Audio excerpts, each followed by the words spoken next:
Hauria d'anar... Quin altre detall d'estimació i amor ens portes? Us porto un altre detall que té a veure... Aquest és dur, Aquest és dur. És en el Facebook del Gerard Piqué. Ell va penjar un missatge en el Tito que li deia: gràcies per tot, Tito. Tot i que has marxat massa aviat, em quedo amb els grans moments que hem viscut junts. Sempre estaràs amb nosaltres. Aquest és el missatge que va penjar Gerard Piqué en el Facebook. I això va acabar suposant una sèrie d'allau de missatges negatius pel fet que ell havia fet aquest post, aquest comentari en català.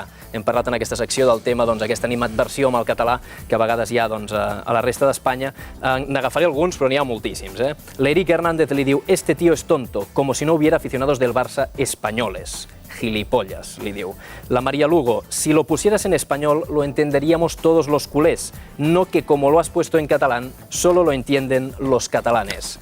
L'Olga Taberna li diu: Gerard Piqué, ni en este momento tienes educación para expresar tus sentimientos en castellano, que por otra parte son los de todos. O la Elizabeth, que le diu: qué tonto eres, hijo mío, una noticia tan importante, habla en castellano, que es lo que tienes que hacer, o si no, lárgate de España, que es lo que tienes que hacer. No mereces estar en la selección espanyola.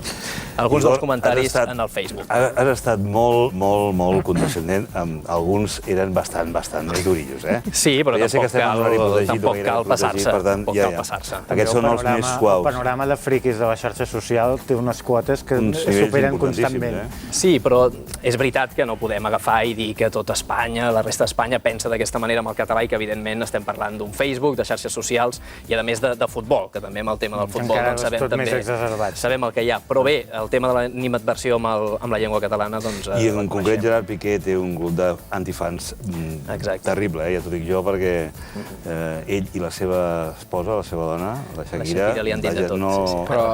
però almenys aquest noi, en Piqué, no l'agafaran i el tancaran a la presó i la seva família s'haurà d'amagar com passava fins fa 4 dies. O sigui, em sembla que l'espanyolisme, a través de la sociabilització de les vísceres i dels baixos fons, el que està dient és que està desarmat. O sigui, només els queda l'insult. I això nosaltres hauríem de valorar molt positivament, perquè quan algú t'insulta és que ja no hi ha arguments per res més. Senyors, com que es quedaran a la tertúlia, Jordi, Jaume, Jordi, seguirem opinant d'aquest i altres temes d'aquí uns instants. Ara fem una pausa per publicitat, després les notícies i tornem.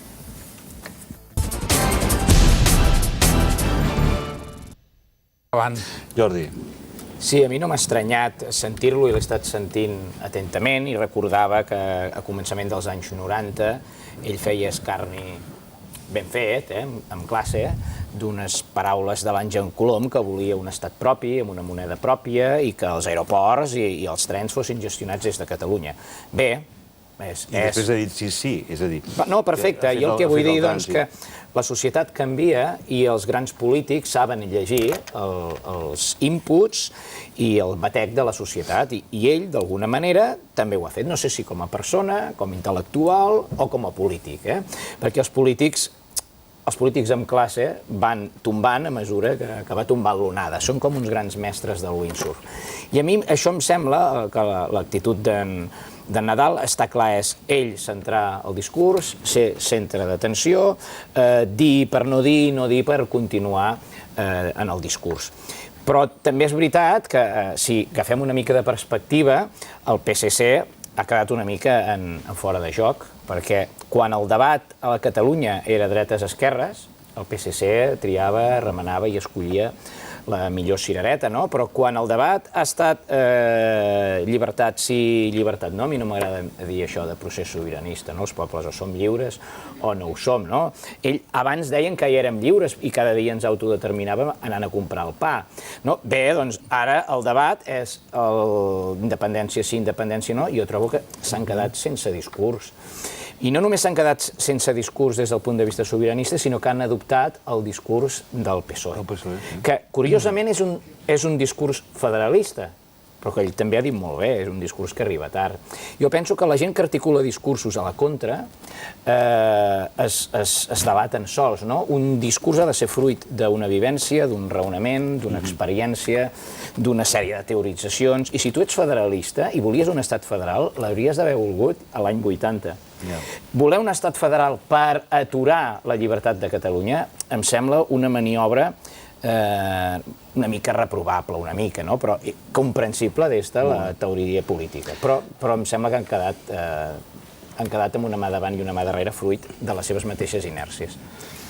Bé, doncs, la veritat és que podem parlar de bastants més temes avui en aquesta tertúlia, però hem de fer aquell alto en el camí perquè l'Antònia ens posi en ordre una mica les notícies d'aquesta jornada. Unes notícies, suposo, Antònia, que tornen a anar encapçalades per aquest funeral que ha començat a les 8 i que deu estar a les acaballes o encara durant a la Catedral de Barcelona, per Tito Vilanova. Així és, Eduard, ha finalitzat, deu fer 20 minuts, i una catedral que ha quedat petita per acollir tanta gent que volia acomiadar a Tito Vilanova. Jordi? Sí, no, a mi em sembla totalment encertat el demanar disculpes, però també, com deia en Vicent, doncs hi ha d'haver una investigació corresponent.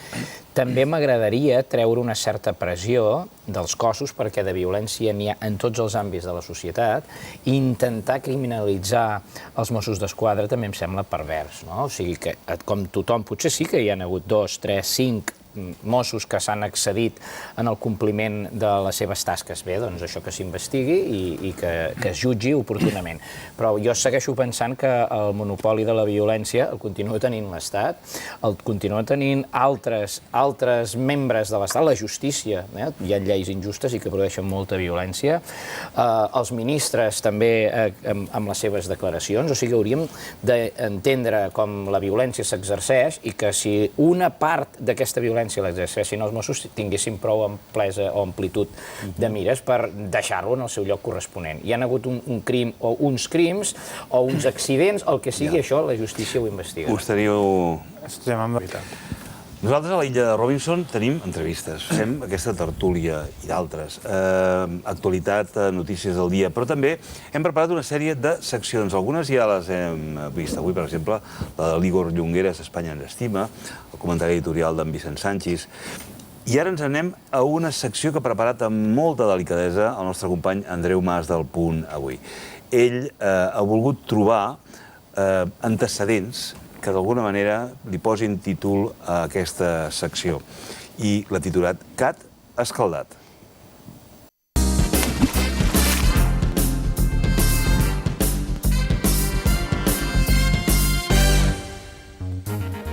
Bona nit. Avui parlarem dels socialistes i de la promesa que no ens podem creure, la reforma de la Constitució.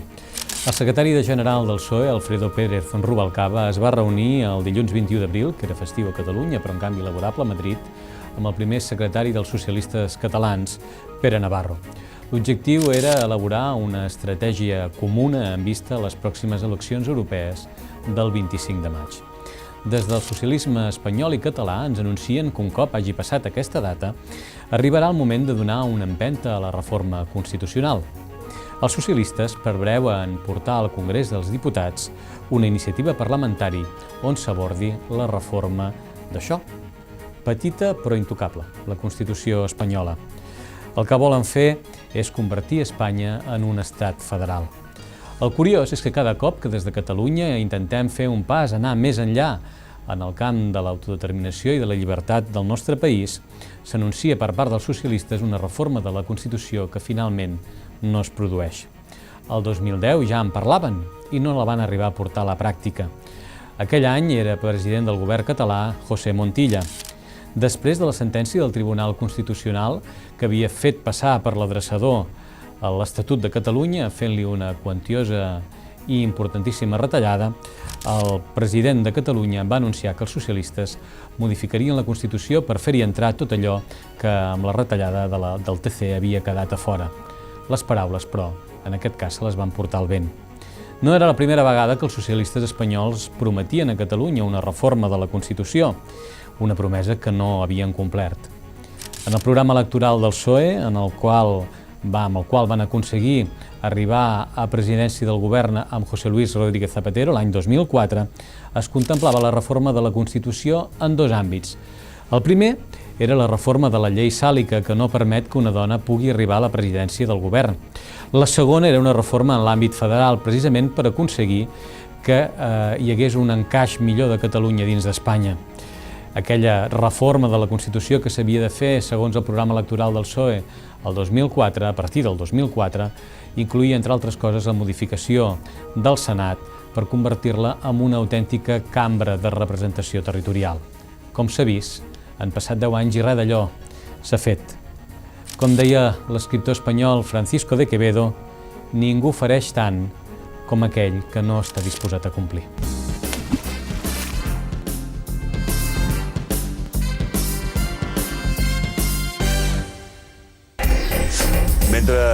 Mentre escoltàvem Andreu Mas, en Jordi Vell deia escolta, hem coincidit en el que ha dit l'Andreu i el que deies abans amb el tema dels socialistes. Sí, no, exactament, no? Que jo penso que una ideologia no es pot improvisar a la contra de res. No? El que improvisa és teoria, línies d'acció política. Quan els catalans decidim una cosa o decidim una altra i el que vols és aturar-ho amb aquella manera de fer, doncs a mi em sembla poc honest. No? Per cert, que hagi sortit a la palestra aquest cap de setmana en una entrevista en un diari, altre cop la tercera via del senyor Duran i Lleida, què us sembla? Que n'hi ha eleccions. Que n'hi ha eleccions. Sí? Home, cada vegada que n'hi ha eleccions apareix una entrevista del senyor Duran i Lleida que fa baixar les expectatives electorals de la seva coalició. Això és demostrable científicament. ¿Por qué? A mí es que me aburre soberanamente ya el tema de los unicornios y las terceras vías y las reformas de la Constitución y todo este tema. Que lo concreten, en lugar de hablar de la tercera vía, que nos la presenten ya de una vez. Es que están apelando a ella continuamente y si vamos a estar aguantando hasta el 9 de noviembre, cada fin de semana, apelando a la tercera vía, a mí me va a aburrir soberanamente. Bueno, que lo intenten ells. Sí. A mi m'agradaria fer una broma sobre això de la tercera via, no? Home, benvingut a la broma, tu. Si té gràcia... Els trens van amb dues vies. Si poses una tercera via, segurament descarrila. Hi ha un gran acudit del Ferreras sobre el tema, que la tercera via, diguem, que fa així, no? És com una via circular. Però això ho explicava molt bé l'exconseller Nadal, el tema de que o la proposta ve de fora o estem parlant de fer fum. És a dir, que no és el Duran Lleida qui ha de proposar la tercera via, o Quim Nadal o Pere Navarro, ha de ser una proposta d'estat. Si un dia arriba, doncs potser n'hi ha alguns que ens la mirarem, hi haurà gent que potser dirà que ja no m'interessa mirar-se-la, però estem parlant de si un dia arriba. Però no estem en aquest punt. I jo he sentit gent molt propera, que podria estar-hi propera, però que et diuen això, no, si jo ja compraria alguna cosa, però és que no hi ha ningú que em vengui res. I estem en aquest punt. Llavors, el del Duran és anar donant voltes. Veig que tens ganes de... Sí, jo voldria dir una cosa que no té tampoc res a veure amb el futbol, però sí amb estats emocionals, perquè hi ha tota una sèrie d'oncòlegs que opinen que en una gran part de càncer hi ha un factor emocional molt fort, no? I està comprovat, i tots coneixem gent que a través de traumes personals, familiars o de feina o de parella han desenvolupat un càncer, no? Vull dir, tot això encara s'està investigant, però a mi em sembla que en Tito Vilanova representa d'alguna manera tota aquesta mena o la mort ha pogut afectar, perquè jo no sé molt bé com era, però sí que hi veig com una mena de símbol, no? De vegades aquestes coses que es poden extreure i posar una marca, un color, una idea, un símbol d'aquestes lluites interiors al Barça de les quals jo no en sé absolutament res, només es veu quan un marxa, l'altre fa una declaració, els altres han de sortir corrents. Jo penso que hi ha gent que té una capacitat, sense voler de vegades, per xuclar aquesta brutícia i a tothom afecta de manera diferent. Igual que un es fot un litro de sal fumant i no li passa res, i un altre pren una gota d'aigua de no sé quina font i té cagarrines tot el dia. A mi em sembla que en Tito Vilanova expressa una mica aquestes lluites brutals que hi ha hagut a dintre del Barça. No, jo tampoc. Ara no tenim temps per discutir-ho un altre dia. Hi ha gent amb una vida molt dura. O sigui, ha sigut una persona que ha tingut una vida d'èxit, hi ha gent amb la vida molt complicada, amb aquesta teoria. Tots hauríem de psicosomatitzar moltes coses. És una opinió totalment personal. I a més, la malaltia es detecta, obeeix a unes altres causes, i a més es detecta quan tot anava molt bé, precisament. És a dir, quan no hi havia això. En el moment de l'èxit, precisament. Hem de tenir ja compte que és hora de posar punt final a la tertúlia. Ens queden encara el repàs per l'Assemblea Nacional Catalana. Tenim que veure les portades de demà, del Punt, de l'Esportiu, en definitiva també del setmanari Enderroc. Moltes coses, però abans una pausa i de seguida tornem a estar aquí. Gràcies, nois.